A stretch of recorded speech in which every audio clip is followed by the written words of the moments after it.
오늘 주제는 지극히 개인적인 경험 때문에 좀 정해본 주제입니다. 최근에 제가 휴가를 좀 다녀왔는데 갈 때는 기존의 737, 800 NG를 탔었고 올 때는 맥스를 탔는데 이게 창문도 좀 크고 기존의 737보다 또 조용한 것 같기도 하고 좋더라고요. 안전 문제가 해결이 되고 나서의 신형은 아무튼 좀 좋긴 좋았습니다. 기존 737하고 맥스의 가장 큰 외견상의 차이를 보면 날개 윙렛 모양이 다르고 그다음에 엔진 뒤쪽에 있는 톱날 같은 모양이 좀 다르죠. 이 중에 윙렛은 우리 다음에 좀 제대로 공부해서 다뤄보기로 하고요. 오늘은 일단 이 엔진에 붙은 톱날 모양 요거에 대해서 먼저 얘기를 좀 해볼까 합니다. 오늘의 익스플레인은 쉐브론 노즐입니다.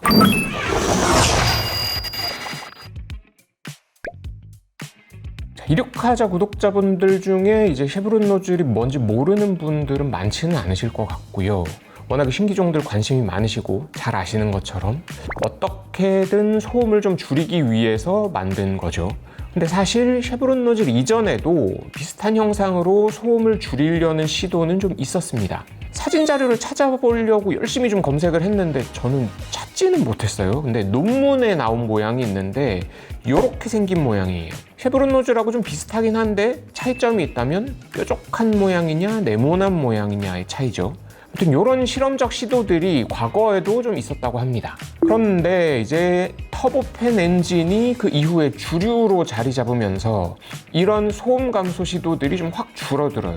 기존의 저 탭이라는 옛날 모양을 채택했던 비행기는 터보팬 엔진이 아니고 터보제트 엔진에 달린 거였거든요. 자, 터보팬 엔진의 소음은 터보제트 엔진 소음 때보다 한 평균 20dB, 최대 30dB까지 줄어들었기 때문에 이 당시에는 충분히 조용했던 거예요. 30dB 차이면요, 전투기 소음이냐 지하철 소음이냐 요 차이가 되는 수준입니다. 그런 식으로 이제 한참을 지냈는데 2007년쯤에 항상번과 환경, 소음 이런 거의 규제를 제일 먼저 만드는 유럽이 지금 상태로는 안 되겠다 이러면서 항공기 소음을 앞으로 여기서 10dB 더 줄이자 이런 목표를 세웁니다. 그러면서 다시 소음을 줄이기 위한 각종 연구들이 막 활발해지기 시작해요. 쉐브론 노즐도 이런 연구의 일환으로 이제 다시 나오게 된 거고 지금은 보잉의 7378, 7478, 787 이런 등등의 기종의 이제 절찰리에 쓰이고 있죠. 근데 앞서서 왜 기존의 터보제트 엔진에도 이런 비슷한 게 달려있다고 했었잖아요. 프렛 앤 휘트니사에서 만든 터보제트 엔진에 탭이라는 이름으로 달려있었던 건데 그럼 이게 쉐브론 노즐로 바뀌면서 뭐가 달라진 걸까요? 제가 논문 같은 걸 좀 열심히 찾아서 읽어보니까 이렇게 오돌도돌한 모양을 달아서 소음을 줄이는 장치의 공통적인 특징이 하나가 있더라고요. 비행기의 진행 방향에서 150도 정도의 각도에서 소음이 감소되는 효과가 가장 좋다는 거였습니다. 그런데 문제는 이 쉐브론 노즐이라는 게 비행기의 완전히 옆쪽, 그러니까 90도 방향에서는 소음 감소 효과를 기대하기가 어렵다는 거예요. 이전에 앞서 말씀드렸던 프렛 앤 휘트니의 터보제트 엔진 있잖아요. JT8D라는 엔진에 붙었던 탭, 네모난 거. 이거는 90도 방향에서는 소음을 감소시키는 게 아니라 오히려 없을 때보다 소음이 증가해버리는 결과가 나왔다는 겁니다. 근데 여러분 비행기가 이착륙하는 과정에서 활주로 일직선상으로는 안전지역 확보 때문에 꽤 먼 거리부터 집이나 건물 이런 게 별로 없는데 공항 옆쪽으로 보시면 제법 가까이에 사람 사는 건물도 많잖아요. 근데 이게 앞뒤로 퍼지는 소음보다 옆으로 퍼지는 소음이 훨씬 더 커진다?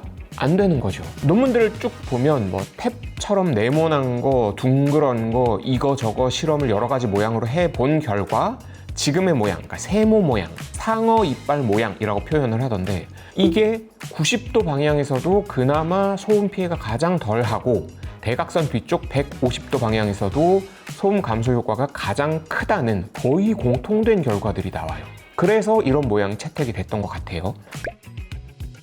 자, 그러면 쉐브론 노즐을 달아서 생기는 소음 감소 효과는 어느 정도냐? 먼저 원리를 간단히만 설명을 좀 드리면 공기가 팍 쏴지면서 발생하는 소음은 공기의 속도의 8제곱에 비례한다고 해요. 여러분 왜 해수욕장에서 모래 터는 에어건 같은 거 바람 사실 별거 아닌데 쏴보면 소리 어마어마하게 크게 나오잖아요. 이게 공기 속도가 빠르게 나오기 때문에 나오는 소음의 대표적인 예입니다. 그래서 쉐브론 노즐은 이 엔진 뒤쪽으로 뿜어져 나가는 엄청나게 빠른 공기를 처음부터 막 뒤섞어가지고 공기가 뒤로 쏴지는 속도를 크게 감소시키는 방법을 쓴다고 해요. 이렇게 해서 감소시키는 소음이 통상 한 2에서 3dB 정도라고 하는데 숫자로 보면 감이 잘 안 오는데 어느 정도냐? 어떤 시끄러운 소리가 나는 데서 자, A라는 사람은 10m 떨어져 있고 B라는 사람은 이제 2배 거리인 20m 떨어져 있잖아요. 그때 이 두 사람이 듣는 소리의 데시벨 차이가 한 6dB 정도가 됩니다. 그러니까 같은 거리에서 비행기 소음을 듣더라도 쉐브론 노즐을 단 비행기는 느낌상 훨씬 더 멀리 있는 것 같은 작은 소음으로 인식이 되겠죠. 자, 그런데 이 쉐브론 노즐이라는 게 그 보잉의 비행기 중에서도 좀 한정적인 기종에만 쓰이고 있고 에어버스는 이 쉐브론 노즐 자체를 아예 사용을 안 하고 있죠. 심지어 그 에어버스의 A320 네오하고 보잉 7378은 같은 엔진을 쓰는데 파생형은 조금 다르지만 근데도 이 에어버스 320 네오는 쉐브론 노즐을 안 쓰잖아요. 그리고 심지어 보잉에서도 새로 지금 만들고 있는 그 777의 후속 기종인 777X 날개 끝에 접히는 거 요거에다가 처음에는 쉐브론 노즐을 장착하겠다고 발표를 했다가 최종 양산 기종에서는 이걸 빼버렸습니다. 이게 왜 이러냐? 보잉하고 에어버스에서 명확한 이유는 공개하지 않아서 여러 가지 추측만 많은데 논문들을 여러 개 좀 읽어보면 어느 정도 좀 추정은 가능한 것 같아요. 쉐브론 노즐이라는 거는 엔진 뒤에 일부러 공기를 뒤섞어서 그러니까 난류를 만들어서 소음을 줄이는 방식이다 보니까 일단 엔진 효율성이 미세하게나마 떨어질 수 있겠죠. 요거는 쉐브론 노즐을 다룬 다른 유튜브 채널에서도 많이 좀 다룬 내용이긴 하잖아요. 거기에 플러스 논문을 여러 개 읽어본 제 생각에는 무게 증가가 좀 굉장히 큰 요소가 아닐까라는 생각이 듭니다. 아까 쉐브론 노즐의 모양이 상어 이빨 모양일 때 가장 효율성이 좋다고 했었잖아요. 그리고 그거 말고 하나가 더 있는데 쉐브론 노즐의 크기, 그러니까 이 상어 이빨의 그 뾰족한 길이가 엔진 직경이 커질수록 따라서 커져야 소음 감소 효과가 그만큼 커진다고 합니다. 짧으면 소용이 없다는 거예요. 그런데 그럼 엔진이 직경이 커질수록 이 상어 이빨 모양도 커져야 되니까 전부 다 엔진의 무게 증가로 이어질 거잖아요. 심지어 이 상어 이빨의 크기가 엔진 직경 대비 충분히 크지 않으면 우리 아까 그 옛날 엔진 탭 얘기했었죠. 이 단점하고 똑같이 90도 방향에서의 소음은 오히려 안 달았을 때보다 훨씬 더 커진다는 연구 결과도 있더라고요. 그러니까 777은 또 보잉 비행기 중에서도 가장 큰 엔진이 달리니까 쉐브론 노즐도 그만큼 같이 커져야 할 거고 이게 다 비행기의 무게 증가로 이어질 거고 따라서 효율성 저하로 이어질 거잖아요. 그래서 보잉이 이 쉐브론 노즐을 달지 않는 결정을 한 거 아닌가 이런 생각을 좀 해보게 됩니다. 여러분 그 보잉 옛날 747 기종에 달린 그 날개 탁 위로 꺾인 그 윙랩 있잖아요. 이게 그 비행기 효율을 높이려고 달았던 건데 최신 기종인 7478에는 요거 빠져 있죠. 이 윙랩 무게도 아까워서 이 비슷한 효과를 낼 수 있는 뒤로 처진 날개 끝의 형상, 레이키드 윙팁 형상이라는 모양으로 대체를 한 거잖아요. 자, 요만큼의 무게 줄이는 것도 이 비행기를 수십 년간 운용할 때는 적지 않은 비용이 발생된다, 요 얘기겠죠. 그러면 그 쉐브론 노즐의 개수는 어떠냐? 개수에 대해서는 이 명확하게 결론을 내린 연구 결과를 저는 못 찾았어요.